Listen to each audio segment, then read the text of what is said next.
Ta pseudo-relation avec Kim Makosso, c'était juste pour profiter de son image? Si oui, qu'est-ce que tu en as tiré? Je pense que la plupart des gens, c'est plutôt de mon image qui profitent. Parce qu'en fait, je suis quelqu'un...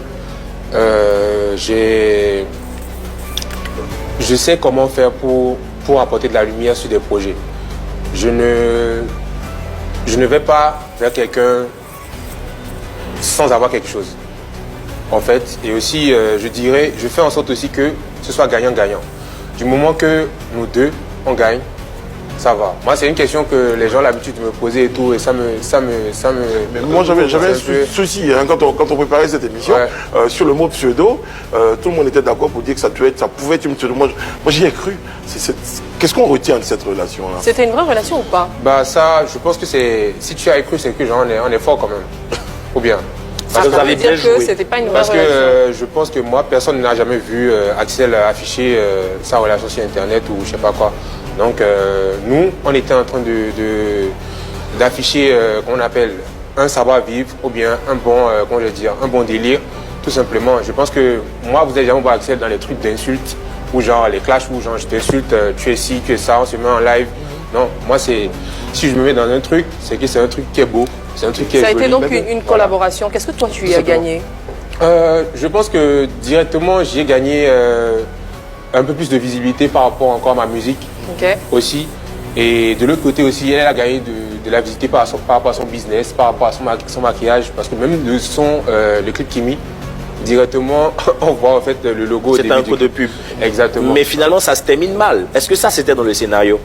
Bon, moi, je pense pas que ce soit dans le scénario. Mais quand même, moi, je suis quelqu'un... Moi, j'aime pas les problèmes. Directement, quand il y a un truc et que ça ne se passe pas comme prévu, je me retiens. Quand ça se termine mal, c'est qui est le premier à engager le problème? Qui est le premier à créer le problème? C'est toi ou c'est ça ne sert à rien de vouloir encore repartir encore dans les histoires là. C'est important de le savoir parce qu'effectivement, ces internautes qui ont posé ces questions-là sont restés sur leur faim. Ils cherchent à savoir à qui la faute, qui a occasionné, qui a fait quoi. Il n'y a pas de faute à quelqu'un, Joker. Alors, ensemble, nous avons écouté Axel Merrill et voilà. Donc, il n'y a jamais eu de relation entre Axel Merrill et Kimi Makosso. Tout cela, c'était tout un scénario bien écrit et je pleure sûrement les gens qui ont mis les organes et on n'a pas dit quoi à l'époque là, on n'a pas dit quoi.